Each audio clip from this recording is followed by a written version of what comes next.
Assalamualaikum warahmatullahi wabarakatuh. Perkenalkan, nama saya Wahyu Muhammad Ishak. Bersama rekan saya Fitri Aisyah Tangahu, kami dari kelompok 6 akan mempresentasikan materi kami, yakni tentang metrik produktivitas pemasaran. Manajemen pemasaran sebagai bidang kajian ilmu yang terus berkembang sehingga topik-topik baru dalam bidang pemasaran selalu muncul. Salah satunya adalah metrik pemasaran yang juga terus berkembang seiring dengan perjalanan waktu. Sampai dengan sekarang, terdapat banyak metrik pemasaran yang dapat dipergunakan oleh perusahaan untuk mengukur efektivitas pemasaran yang dilakukan oleh bagian pemasaran perusahaan. Metrik berguna untuk mengukur, memantau kemajuan merek, serta mengukur kinerja merek dan tim layanan. Dan metrik ini lebih berfokus pada hasil daripada proses mencapai tujuan. Seperangkat metrik baru harus diperkenalkan untuk mengatasi masalah dengan pengukuran saat ini. Ada dua metrik yang harus patut diukur, yakni PAR dan BAR. Yang pertama yakni Purchase Action Ratio atau PAR. PAR mengukur seberapa baik perusahaan mengonversi kesadaran akan suatu merek menjadi sebuah pembelian. Kemudian yang kedua adalah BAR atau Brand Advocacy Rations.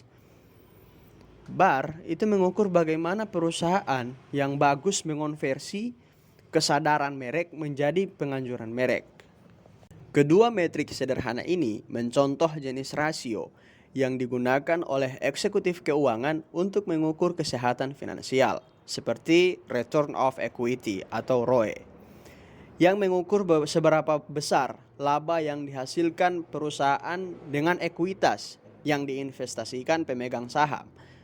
ROE membantu pemegang saham mengawasi produktivitas uang mereka. Begitu pula PAR dan BAR memungkinkan pemasar mengukur produktivitas pengeluaran mereka, khususnya untuk membangkitkan kesadaran merek. PAR dan BAR merupakan pengukuran yang lebih baik untuk Return on Marketing Investment atau pengembalian investasi pemasaran atau yang biasa disebut dengan ROMI. Untuk sebagian besar industri, belanja pemasaran yang terbesar adalah membangkitkan kesadaran melalui iklan. Karena kita bisa menganggap kesadaran merek sebagai proksi untuk investasi pemasaran dalam persamaan ROMI. Pengembaliannya di lain pihak adalah 2 kali lipat. Yang pertama adalah aksi pembelian dari perspektif sebuah perusahaan diterjemahkan langsung sebagai penjualan, dan yang kedua adalah penganjuran yang secara tidak langsung diterjemahkan sebagai pertumbuhan penjualan. Nah, demikian yang dapat saya sampaikan dan akan dilanjutkan oleh rekan saya Fitra Aisyah Tangahu. Untuk itu dipersilahkan. Baik, terima kasih Wahyu. Sebelumnya perkenalkan, nama saya Fitra Aisyah Tangahu. Pada kesempatan kali ini saya akan memaparkan materi mengenai menaikkan produktivitas. Cara untuk memperoleh lebih banyak penganjur setia adalah dengan meningkatkan kesadaran. Semakin banyak orang mengingat suatu merek, semakin besar kemungkinan merek tersebut direkomendasikan. Namun, pendekatan ini terbilang mahal dan memaksa perusahaan berjuang merebut share of voice. Share of voice sendiri yang dimaksud yaitu mengukur seberapa banyak percakapan dengan konsumen sasaran yang dimiliki merek Anda dibandingkan dengan pesaing Anda. Pendekatan alternatif untuk menciptakan lebih banyak penganjur setia adalah dengan meningkatkan skor PAR dan BAR, dengan memperbaiki titik sentuh krisis di sepanjang jalur pelanggan dari kesadaran ke penganjuran, untuk mengatasi masing-masing dari 4 hambatan potensial yang biasanya terjadi di sepanjang 5A. Pemasar biasanya membutuhkan seperangkat strategi dan taktik. Di sini strategi dan taktik terdiri dari 4 bagian, yaitu yang pertama dengan cara meningkatkan daya tarik.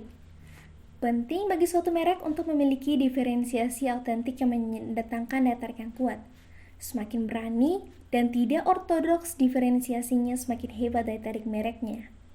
Yang kedua yaitu optimalkan keingintahuan. Dalam pemasaran, keingintahuan timbul bila pelanggan diberi pengetahuan yang menarik tanpa memberikan terlalu banyak informasi. Di sini kita harus membuat pelanggan tersebut penasaran sehingga ia ingin mengetahui lebih lanjut mengenai produk kita. Yang ketiga yaitu tingkatkan komitmen. Meningkatkan komitmen pelanggan melibatkan pemasaran semua saluran yang memberikan pengalaman online offline terpadu untuk pelanggan terlepas dari titik seutuhnya. Dan yang terakhir yaitu tingkatkan afinitas.